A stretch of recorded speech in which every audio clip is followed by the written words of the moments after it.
코로나19가 유행한 지난 1년 동안 우리 정부의 방역 대응은 3차 대유행 이전과 이후로 구분됩니다. 1, 2차 때는 신속하고 창의적인 방역 조치로 확산을 조기에 차단했지만 준비 없이 맞은 3차 대유행에서는 잇따른 실기와 땜질식 대응으로 비판을 받았습니다. 보도에 박홍구 기자입니다.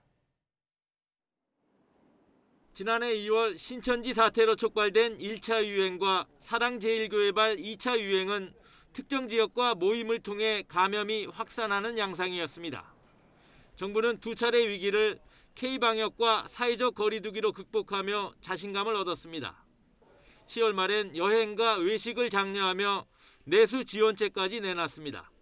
대규모 확산이 억제되고 있으며 확충된 방역과 의료 역량을 통해 큰 문제 없이 대응하고 있는 점 등을 종합적으로 고려하여 결정한 것입니다.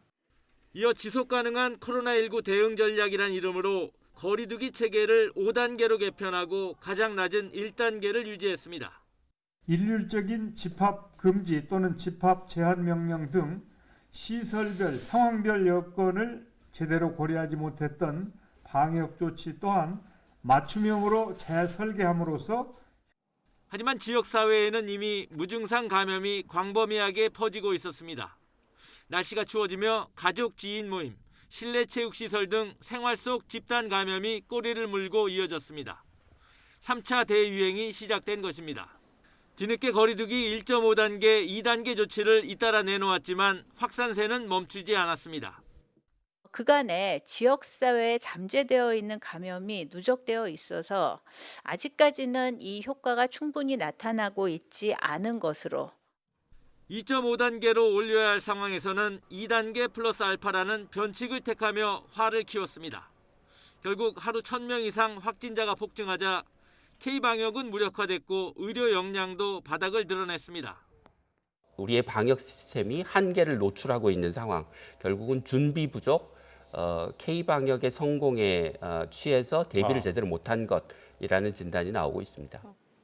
차라리 3단계 조치를 선제적으로 취해 위기를 빨리 벗어나자는 목소리가 커졌으나 정부는 또다시 머뭇거리다 시기를 놓쳤습니다.